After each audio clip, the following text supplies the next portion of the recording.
The latest update for Tower Defense X was arguably one of the most anticipated patches in the game's history. Yet somehow, John, the creator, managed to introduce a slew of unexpected changes that left players wondering if it was all worth the hype. They've locked tower loadouts on normal modes, effectively chaining your favorite builds and chopping away at replay value. Then there's the Battle Pass, once a free road to skins and perks, soon hidden behind a paywall. Want the rewards from all of them? That'll cost you if you're not fast enough to grind them or if you can't play during the 3-week leeway period.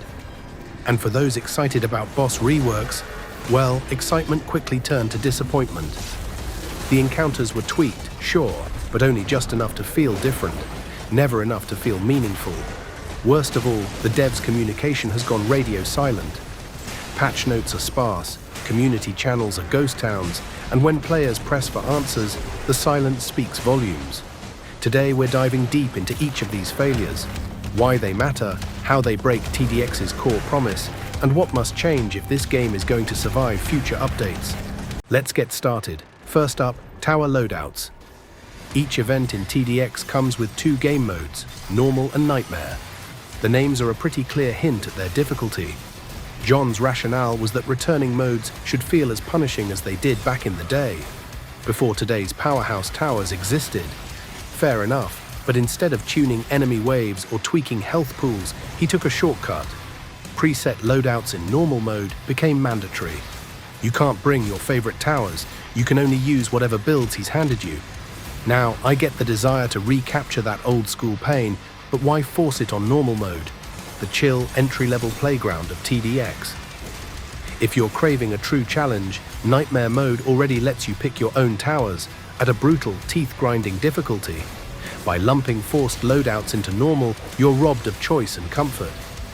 Before, you could experiment with dozens of strategies in normal, swap towers, refine builds, discover your own meta. Now you're limited to 4 presets, and even those you must master before you can dare bring your own ideas to the mix if you want some sort of choice. That's a blow to replayability. When players can't choose how to play, they lose the freedom to keep playing. Now we have the return of the Battle Passes. There were news of returning Battle Passes. They felt like salvation. Players who'd missed out on coveted skins would finally get a second chance. Tower fans even hoped their event towers might return. John, however, drew a hard line.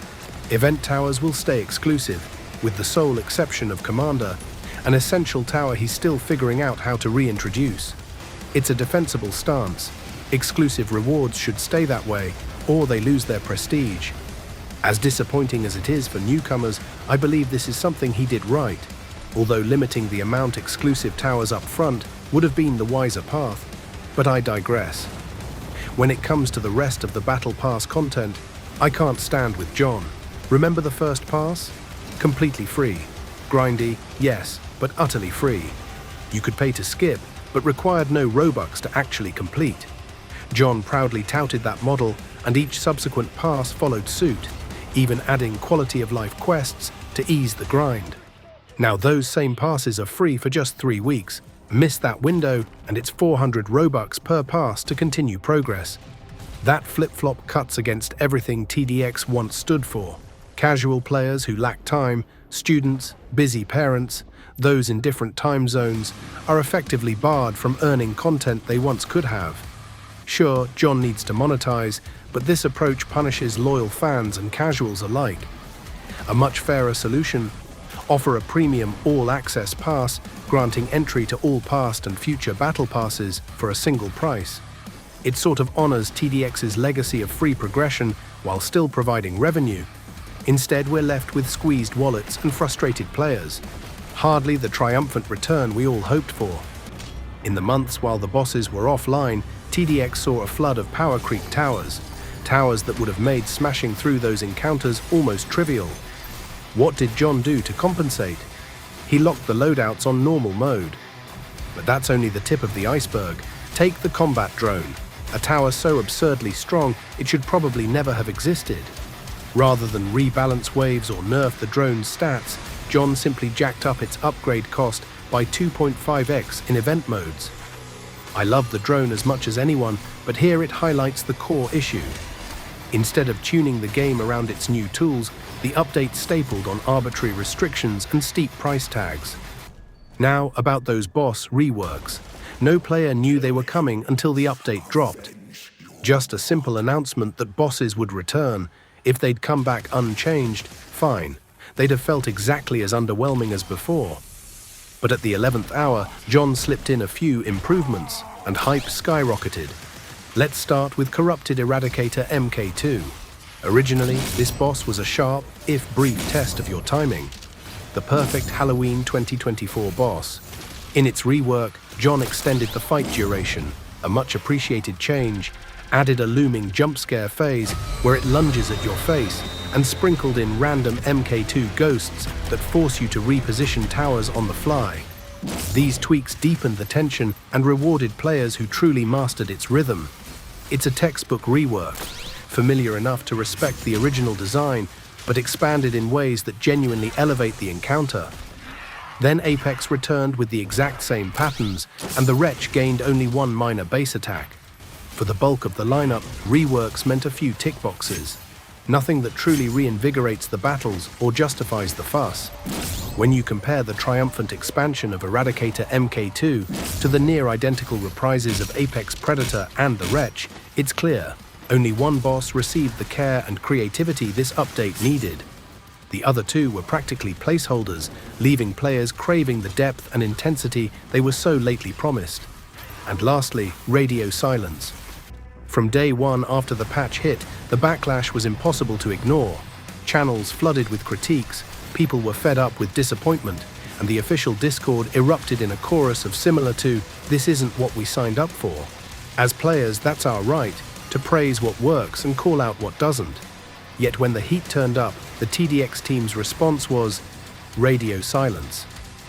Discord channels, once bustling with strategy talk and community banter, descended into chaos. Frustrated users spammed feedback channels, venting pent-up anger over locked loadouts and paywalled battle passes. Moderators, swamped, had no choice but to shut down public chat entirely. I get why they did it. Spam makes moderation impossible, but shutting the door on everyone only deepened the divide. Now the server is a shadow of its former self. Staff posting memes and not taking the situation seriously. When players dared to ask why, their messages went unanswered. To many, it feels like the TDX team doesn't just disagree with our concerns, they don't even see them. But it isn't just about hurt feelings. Trust is the lifeblood of a live service game. When you lock core features, then lock down the only town square where players gather, you signal that community voices don't matter. And it shows in the numbers. On launch day, the update saw a peak of 13,000 concurrent players. 24 hours later, that peak had plummeted to just 3,000. Those are Exodus numbers, players giving up and walking away. All eyes are now on the next big drop, the Nightmare Mode revamp.